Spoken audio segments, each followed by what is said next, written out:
Agoni Nyasaye maduong' erokamano kuom thuolo mochako loso gokinyi sani mondo owuoye kodwa kokalo e TV mar Lolweni. Nyinga gin Samuel Marochi Ogola, aja Sembo Kanyakala. Koro wach madwa nasom wuok e kitabu mar Zaburi 82 chakra achiel e wang'e nyaka 4. Muma wacho niya, Nyasaye e jakom e buch polo, kendo oyalo kata mana nyiseche mamoko. Owacho nigi niya, nyaka uwe ng'ado buch amuor, bende nyaka uwe chwako joma richo. Ng'aduru bura kare ni jomodhier kod nyithind kiye, kendo konyuru jochan kod joma ok nyal konyore kendgi. Resgiuru e lwet joma timbegi richo. Abisomo kendo kowuokie Luka 18 chakre 7 kanyo. Muma wacho ni koro donge Nyasaye nong'ad bura kare ni joge moyier, moywakne odiochieng' gotieno.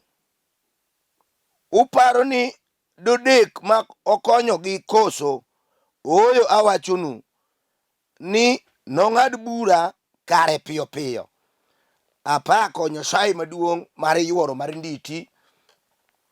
Awinjo ka Roho mar Nyasaye chuna mondo awuoye wach momiya sani gokinyi. Adwa ni chik iti kendo mondo iwinji.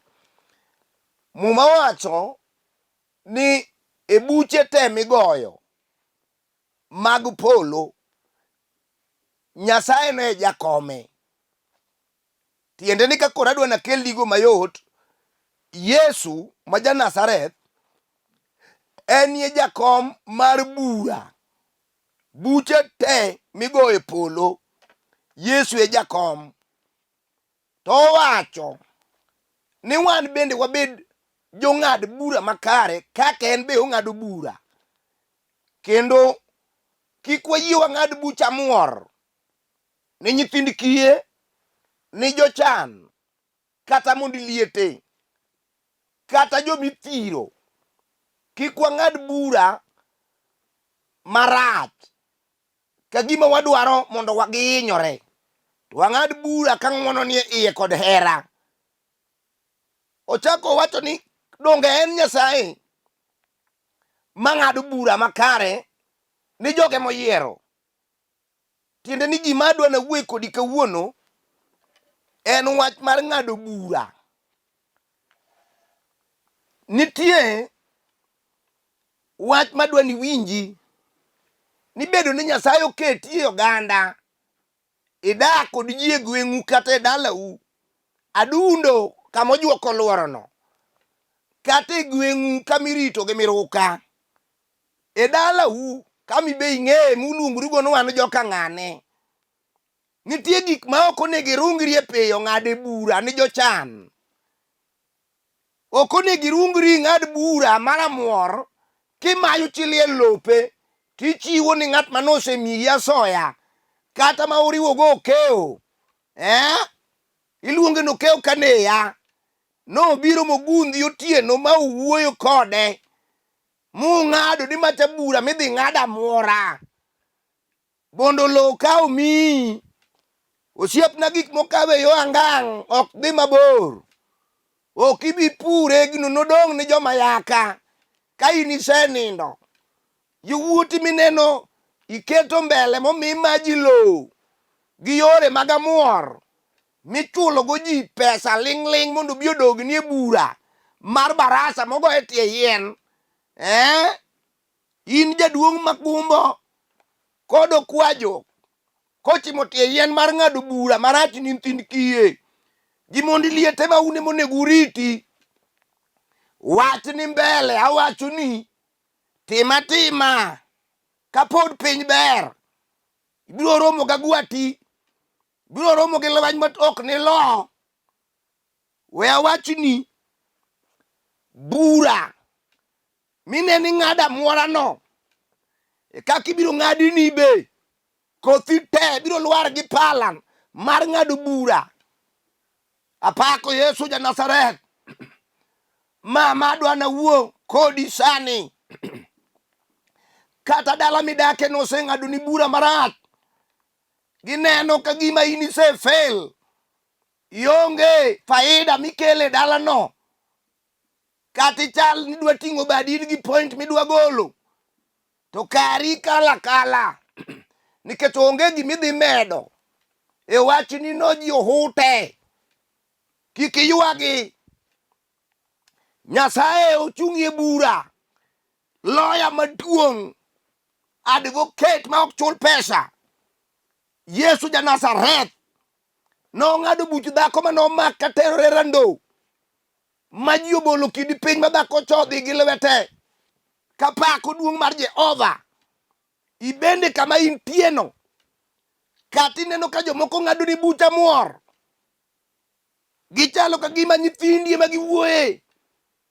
Ka gimoro timre to nyithindi, kokwal dhiang' nyithindi, gimoro amora motimre marach e gweng', anyuola go koke e tok nyithindi ni emotimo. Samoro kata nyithindi ne onge kanyo.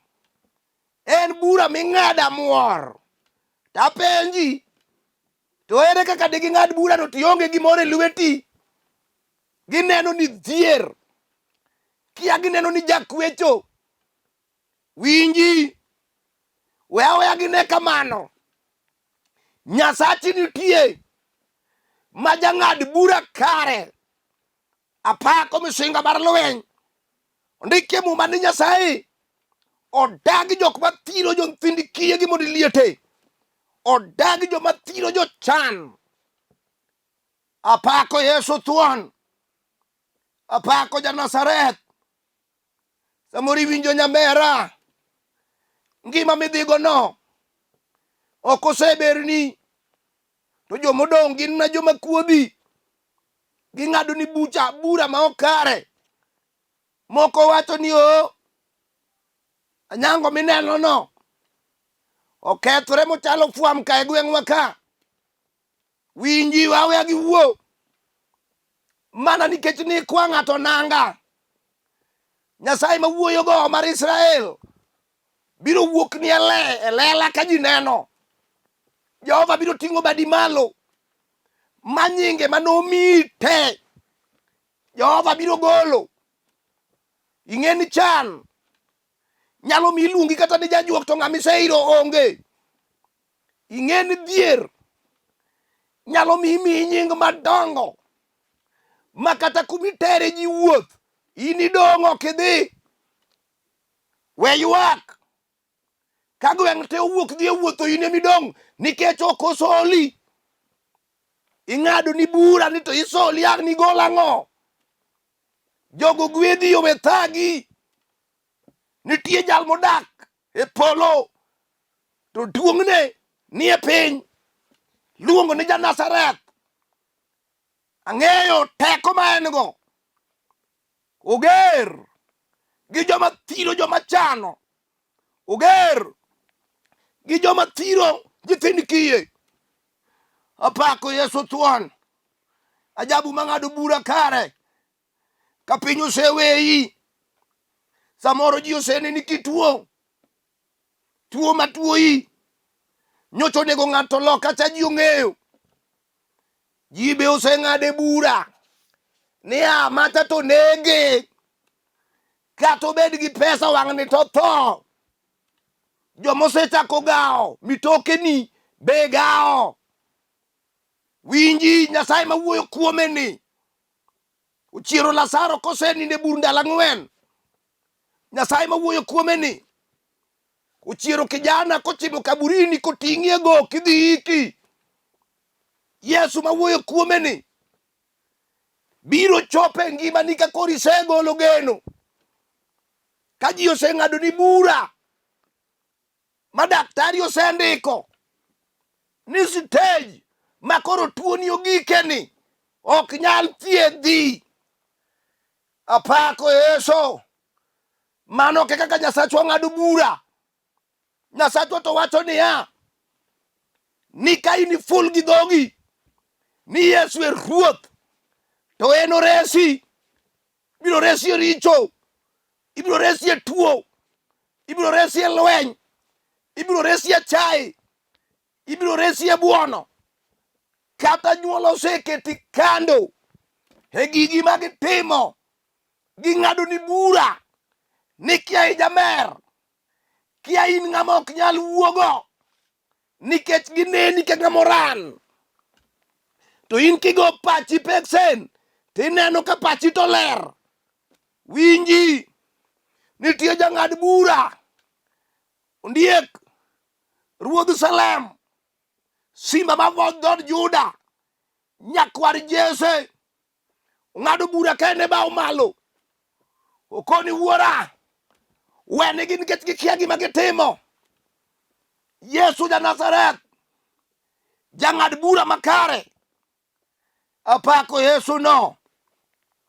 Kawuono gokinyi, yie kik idew, jal mobetie buchi madwa ng'ado no en Yesu. Nyithindo sani dok sikul, ionge pesa, jomong'eyi mosiepeni osewacho ni nyithindige ma gidhi kawo giketo med, nikech ok idhi puonjogi, pesa onge, ging'ado ni bucha muor. Wach ni hono nitie mar polo, nyalo kelo fedha gi dhahabu e yor apoya, yor hono. Nyasaye mwawuoyo kuome ni en Nyasach nditi, to en Nyasach hono.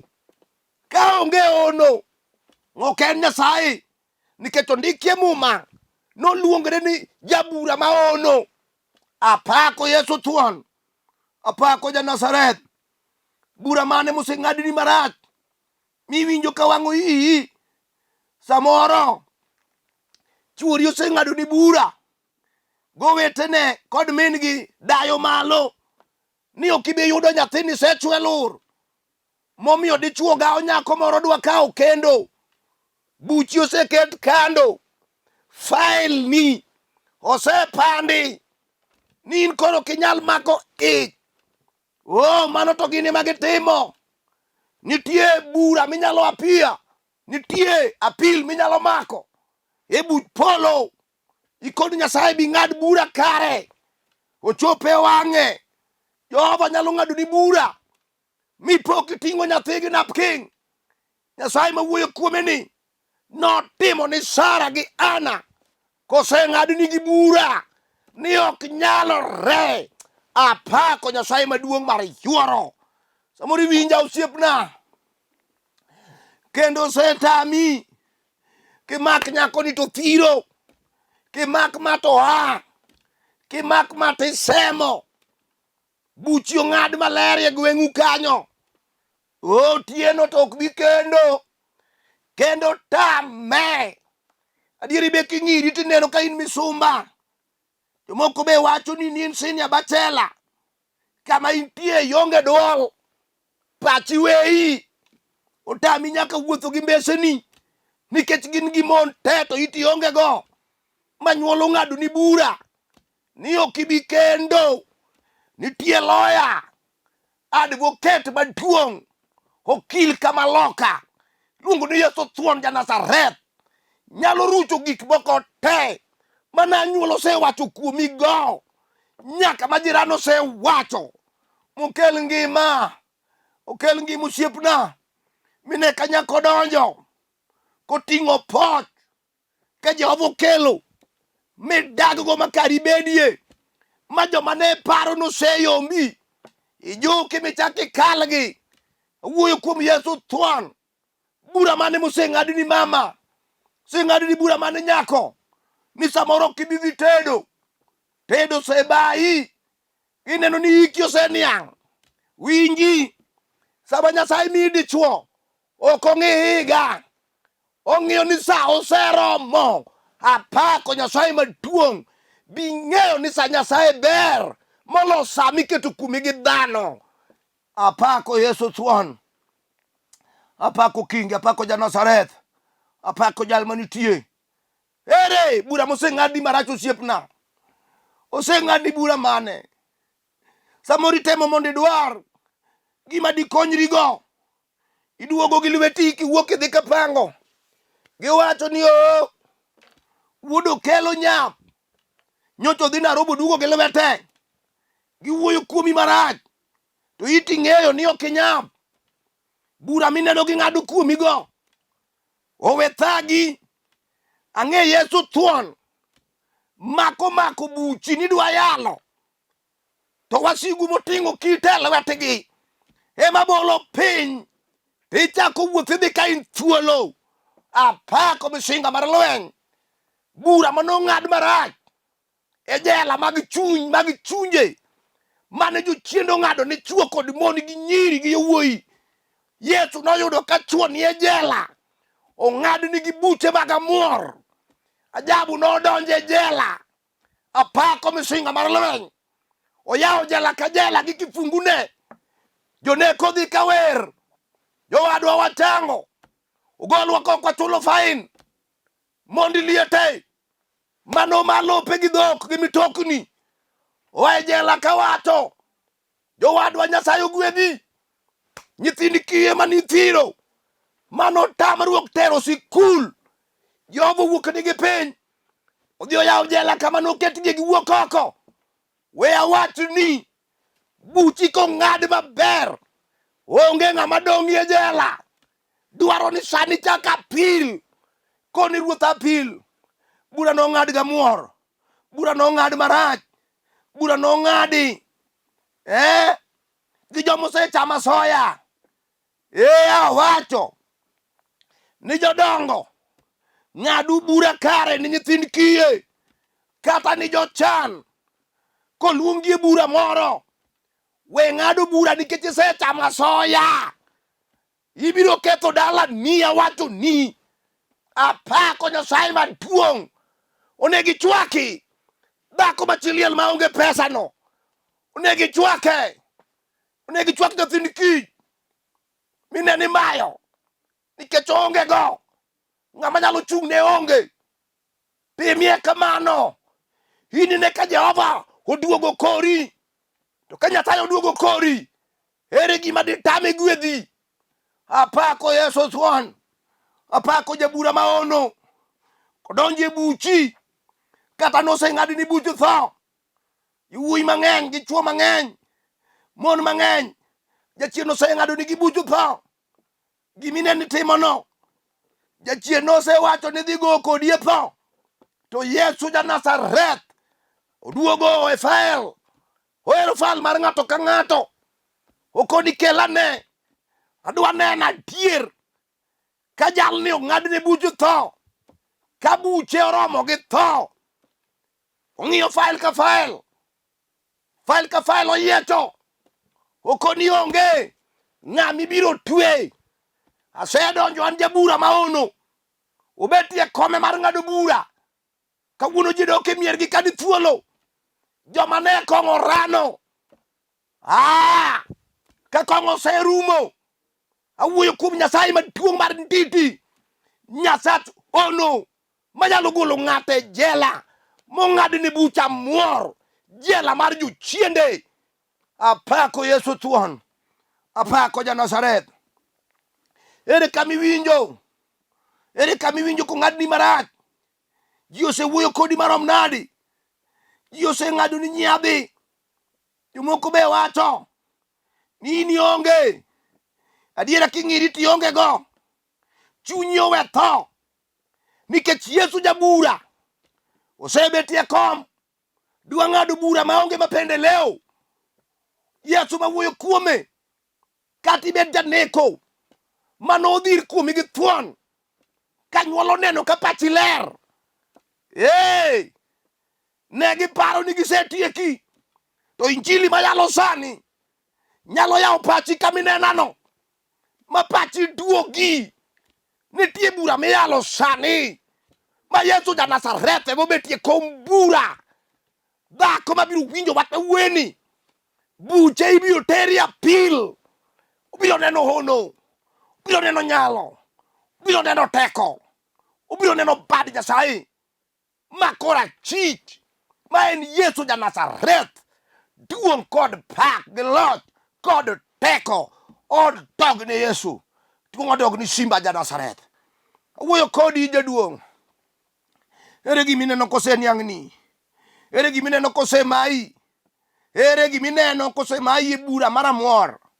Ere ji osewacho ni onge nyithindi, onge mabiro bedo dhano, gibiro bedo joma tiyo tija tija, ok ogwedhgi, gibiro bedo jokweche e gweng' kanyo, gibiro bedo joma ochang', ji be nenogi. Awacho ni kawuono nitie Yesu manyalo ng'ado ni dalani bura maber, ma nyithindi manochago bed ji ma ji wach ni jowadwa kamae Nyasaye to nego ji donjie te. Apako thuon. Awuoyo kuom Yesu ja Nazareth, awuoyo kuom Rabi, awuoyo kuom wuod nyakwar Obed, awuoyo kuom osiep Lazaro ja Bethania, awuoyo kuom teko mar warruok, awuoyo kuom jal makelo geno, awuoyo kuom jal ma bade timo nyinyo, awuoyo kuom jal moting'o fungu mar ngima, awuoyo kuom jal manoloyo tho kar limbo, awuoyo kuom jal manowacho e Kalvari malo norumo te. Awuoyo kuom Yesu Simba ma dhod Juda, awuoyo kuom jal manitie, awuoyo kuom jal manokor gi Ibrahim e kindene chon, awuoyo kuom jal mane Mika wuoyo kuome ni Bethlehem ok thin ngang', kuomi kanyo ema Ruoth biro wuokie mabiro konyo piny mangima. Awuoyo kuom jal mane Isaya oneno, owacho ni aneno jal ma e Bosra ka lepe otimo remo. Awuoyo kuom Yesu thuon, kingi mar jolweny. Awuoyo kuom jal ma jochien oluoro, ne giywak e piny Gehazi ka giwacho ni jaler mar polo marang'o ibiro tiekowa ka ndalo podi. Awuoyo kuom chakruok kendo giko, luongo ni Alfa kendo Omega, jang'ad bura kare. Apako Yesu thuon, apako Yesu. Iwinjo wadwa, ang'eyo maler ni lwenje osegoyi, idong' gi lweti, idong' buga, idong' ka piny wuoyo kodi, ibong' ka jomon madhi chiro lero nyingi ka gichopo e chiro ka gibuok, idong' jal ma nyithi sikul wuoyo kuome, idong' jal ma kata deye modhi e liel ka ng'ato, to koro betie tie yien rito kitimo neno to ging'ire, to gikibe ikale mbelegi, to wach iko cha e pachgi to in ema gichako wuoyo kuomi ka kiselal, ngimani osekethore. Wawagi wuok kawuono, Nyasachwa ma wuoyo kuomeni kiny noting'i malo ka gineno, donja kuom Nyasaye, yien ne jabura mabiro ng'ado ni bura marach.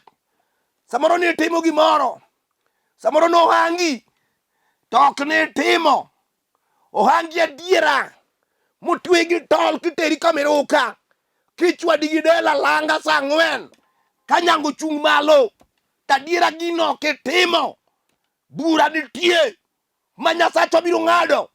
To joma nohangi go, inine kamirib Nyasaye lwar kuomgi. Awuoyo kuom bura makare minyalo ng'adni e sama koro in matek moseng'adni kifo.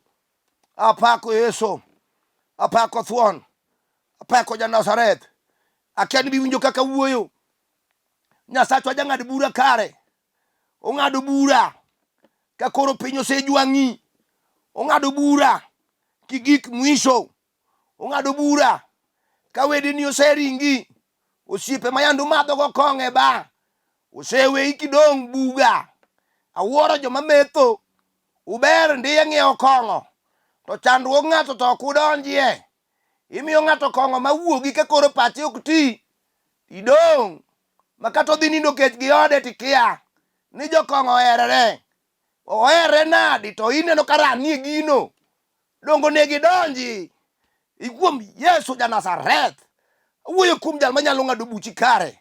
Aneno ka sa osechopo nego koro walam ni joma buchgi nong'ad marach anyuola. Nitie apil moseketi, adwa ni mondo irie badi e TV no. Awuoye kod Mungu kochimo ngimani tir, eni modwa ng'ado ni bura kare. Apako Yesu thuon. Nyasaye nikech intie, alami gokinyi sani neno mama mobet mosiemo TV no, owado mang'iyo TV, wuora mang'iyo TV no. Nitie buche moseng'adne ma okare. Odong' koywago dayo. Oneno ka ngima norumo. Nyasaye dong inyalo tero bura ne kot mondo ing'ade kare, igol kuome bura manong'ad marach mar kifo momiyo ji ochaye, bura manong'ad marach mar kong'o to kod mar chode gi njaga, bura manong'ad kare marach mar ujambasi. Jehova tirwak buche makare, nikech in ming'ado bura. Ang'eyo ni jang'wono, ijahera, kata nohangne we mondo ng'ere. Nyasaye maduong' we idwok low ni mondo iliete gi nyithind kiye. Gik manomagi we jochan bendo winj maber, kata nomagi Nyasaye timie ng'wono god hono gokinyi sani. Apaki nikech Nyasaye maradiera, Nyasaye maduong'. Parna Nyasembo Wera, mama mochung' kod wachni e piny Nairobi. Parna Kevin Otieno ma wuod Ugenya kod Dominic ma wuod Ugenya. Ti parna nyaka Collins ma wuod Odero. Parna Angeline Omondi manyar Ugenya. Nyasaye maduong'. Parna mama Masi Maroche kama entie. Hirie badi kuomgi. Nyasaye maduong'. Apako misinga mar lweny. Apako Yesu Bathuon. Apako jal manitie pile. Apako kingi mar lweny. Erokamano Ruoth nikech isetimo. In Nyasaye maduong' e nying Yesu Kristo Ruodhwa. Amen.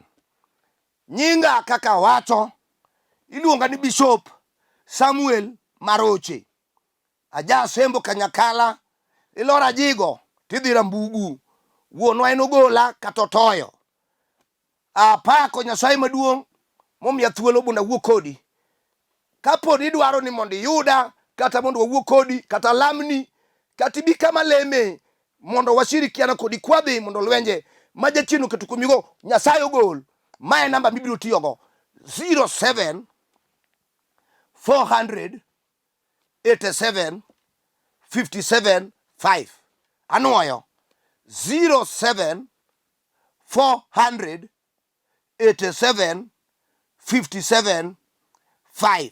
Kidwaro bire kanisa kata kidwaro biro ira munda konyi, mae kama ibiro idhe mitoka. Idh mitoka railway namba boru to keli nyaka Olympic stage. Kichopo kanyo tigochna namba no. Kata dhie Kencom idh mitoka namba 32 be keli Olympic kanyo. Kichopo to mondo igochna. Kanisa wan go Olympic hie iluonge ni The Finished Work at Calvary Ministry. Nyasaye mondo gwedhi kamora mora minene wachni. Shalom, shalom, shalom.